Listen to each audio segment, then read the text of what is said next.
आज मत मिले खातिर अइह इयरऊ, आज मत मिले खातिर अइह इयरऊ, भोरे से मीठा मीठा बथता पेट। भोरे से मीठा मीठा बथता पेट।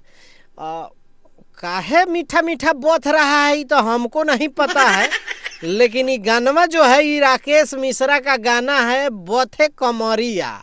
और ये गो गाना आया है, नया गाना है, और उसमें सोनम शर्मा और राकेश मिश्रा है। उसमें गानवा का टाइटल जो है ना वो बथे कमरिया है। तो उसमें जो है ना लड़की जो है वो कह रही है, देख लो भाई, भोरे से मीठा मीठा बथे कमरिया। अब काहे भौजी भोरे से मीठा मीठा काहे बथ रहा है? मतलब कि इसको तो पूरे रात में बथना चाहिए, लेकिन भोरे में जब टाइम दे दी हो आने के लिए राकेश मिश्रा का, तब आपका कमर बथ रहा है। मतलब कि बहाना बना रही हो कि सच में कुछ बथ रहा है, कौन प्रॉब्लम है का? नहीं, ये हम नहीं कह रहे हैं, ये राकेश मिश्रा ये गानवा में पूछ रहे हैं लड़किया से, कुछ न कुछ तो गड़बड़ जरूर है कि बहाना बना रही हो, हमें जब बुलाई हो टाइम दे के आने के लिए तब बहाना मार रही हो।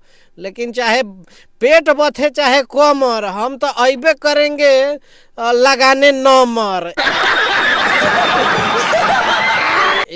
देखते हैं ये गानवा जाके सुन लीजिएगा। अब ये गानवा में ऐसा ही है बथे कमरिया, अरुण बिहारी का लिखा हुआ है, छोटू रावत का ये म्यूजिक है, और गाना जो है वेब म्यूजिक से रिलीज किया गया है।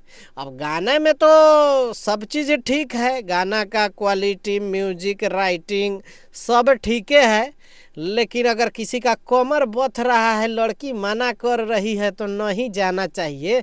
कहीं ज़्यादा दर्द होने लगेगा तो डॉक्टर के पास ले जाना पड़ेगा कि नहीं, जरा आप बताइए था। ले जाना पड़ेगा ना, अगर ज़्यादा कुछ गड़बड़ सड़बड़ हो गया तो रतिये में लेके भागना पड़ेगा। तो हमारा सजेशन था, हमें जो लग रहा है वो हम कह दिए हैं। अब आप लोगों को देखना है कि जाके बताइए कि राकेश मिश्रा को क्या करना चाहिए। जाइए तो नीचे कमेंट करके बताइए। तो जल्दी से मिलते हैं, बाय बाय, टेक केयर, जय हिंद।